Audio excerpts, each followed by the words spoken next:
حضرت عبداللہ ابن عمر ایک اونٹنی پہ بیٹھے تھے، اونٹنی بڑی پیاری لگی، بڑی خوبصورت تھی، بڑی بہترین تھی، بڑی صاف ستھری تھی۔ تو دو تین دفعہ اپنے غلام سے کہا یار بڑی پیاری ہے، بڑی خوبصورت ہے، دیکھو اس کا چلنے کا انداز کتنا نرالا ہے۔ آج کل بھی ڈرائیور گاڑی چلاتے ہیں تو کہتے ہیں بڑی ہلکی پھلکی ہے جی، بریکیں بھی بڑی ٹھیک ہیں جی اس کی، فلاں معاملہ بھی اس کا بڑا صحیح ہے۔ وہ اتنی پسند آئی اونٹنی تو اونٹنی سے اترتے ہی فوراً کہنے لگے اس کو نشان لگا کے قربانی کے جانوروں میں چھوڑ دو، یہ زیادہ پیاری ہے، اسے رب کے رستے میں خیرات کریں گے۔ کیوں؟ ایک باریک نکتہ صوفیاء نے بیان کیا ہے۔ اللہ کے نیک بندے کہتے ہیں کسی جگہ بھی تمہارا دل اللہ رسول کے مقابلے میں الجھنا نہیں چاہیے۔ کوئی ایسی چیز جو رکاوٹ بن رہی ہو، رکاوٹ، وہ کیا کہتے ہیں کچرا آ گیا ہے، اس کچرے کو لوگ ٹھیک نہیں کرتے، کہتے نکال دو تاکہ معاملہ صحیح رہے۔ ایک چھوٹا سا باریک سا ہلکا سا دھاگے کی طرح کا ایک ٹکڑا اگر کسی وقت گوشت کا آپ کے دانت میں الجھ جائے نا، وہ سارا ذائقہ تباہ کر دیتا ہے۔ لوگ مختلف چیزیں لے کے خلال کرتے ہیں دانتوں کا تاکہ وہ نکل جائے، کیونکہ ذرا سی بھی چیز اگر کسی جگہ رکاوٹ بن جائے نا، آپ بڑا بہترین کھانا کھا رہے تھے، زبردست غذا آپ کھا رہے تھے، ایک صرف اس میں نا ہلکا سا دانہ ایسا ہے جو سخت تھا، کچرا آ گیا، روڑا آ گیا، تو وہ سارے کھانے کا ذائقہ تباہ کر دیتا ہے۔ بعض لوگ ایسے ہوتے ہیں کہ ایک بال نکل آئے نا کبھی کھانے میں سے تو کھانا چھوڑ دیتے ہیں، کہتے ہیں یار یہ سارا ذائقہ خراب ہو گیا۔ ہمارے ساتھ یہ ہوا ہے، یہ تو ہے نا دنیاوی معاملات، اسی طرح کا مسئلہ روحانی زندگی میں ہوتا ہے۔ کئی دفعہ نا ہم ماننے کو تیار نہیں ہوتے، لیکن ہمارے اوپر دولت کی محبت پوری طرح سوار ہوتی ہے، وہ سجدے میں ذوق آنے نہیں دیتی۔ شہرت کی محبت پوری طرح سوار ہوتی ہے، وہ درود و سلام کا، ذکر کا، عبادت کا ذائقہ لگنے نہیں دیتی۔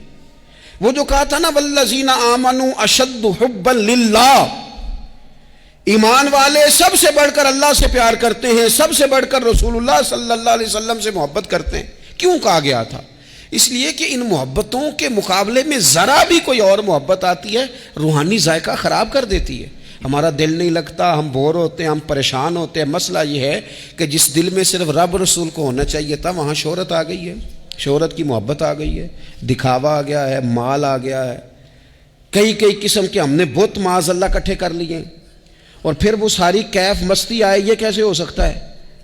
حضرت عبداللہ ابن عمر رضی اللہ تعالیٰ عنہ کے پاس ایک گدھا تھا، ہم پنجابی میں تو کہا کرتے تھے کہ بڑا ساؤ جانور ہے، بڑا دھیما ہے، بڑا اچھا ہے، سواری بھی کرتے تھے اس پہ، اس پر بوجھ بھی رکھتے تھے، اور بھی کئی کام، جانوروں کا چارہ بھی اس پہ رکھ کے لایا جاتا تھا۔ بہت سارے لوگ اس کی تعریف کرتے تھے کہ ظاہر ہے اس وقت یہ جانور ہر گھر کی ضرورت ہوتے تھے، لوگوں نے بڑی تعریف کی کہ جناب یہ گدھا بڑا اچھا ہے، بڑا عمدہ ہے۔ اب بعض چیزیں ایسی ہوتی ہیں جن سے دل لگ جاتا ہے۔ کچھ نوجوانوں نے گھروں میں بلی رکھی ہوتی ہے، گھوڑا رکھا ہوتا ہے، جانور رکھے ہوتے ہیں، ان کی پوری توجہ انہماک۔ ہم دیکھتے تھے دیہاتوں میں کہ بزرگ اگر کہیں چلے جاتے تھے سفر پہ تو وہاں سے بھی پیغام بھیجتے تھے کہ گائے کو چارہ ڈالا کہ نہیں، بھینس کو نکالا کہ نہیں، تم نے باڑے سے دھوپ چھاؤں کا خیال کیا کہ نہیں، وہ چیز ذہن میں آ جاتی تھی۔ حضرت عبداللہ ابن عمر رضی اللہ تعالیٰ عنہ وہ گدھا چونکہ بڑا پیارا تھا، بڑا اچھا جانور تھا اور بڑے کام کرتا تھا، بہت سارے معاملات گھر کے اور کھیتی باڑی کے اس کے ذمے تھے، تو گھر والے بھی کہتے کہ اس جانور کی وجہ سے بڑی خیر ہے، بڑے کام ہو جاتے ہیں، آپ کا بھی خیال تھا۔ حضرت عبداللہ ابن عمر ایک دن گھوڑے سے نیچے اترے یا اس گدھے سے نیچے اترے تو خادم کو بلا کے کہنے لگے اسے لے جاؤ اور بیچ کے پیسے اللہ کے رستے میں خیرات کر دو۔ اب وہ خادم کا بھی اس سے دل لگ گیا تھا، جانور گھر میں ہوتا ہے دلچسپی ہو جاتی، کہنے لگا حضور وہ سارا محلہ تو اس کی تعریف کرتا ہے، سارے خاندان والے تو اس جانور سے دلچسپی رکھتے ہیں اور آپ بیچ رہے ہیں۔ آپ فرمانے لگے جس طرح سب کا دل اس کی طرف ہے نا کہ اچھا جانور ہے، میرا بھی ہو گیا ہے، لیکن میں اپنے دل کو سوائے رب رسول کے کسی اور طرف ہوتا دیکھ نہیں سکتا۔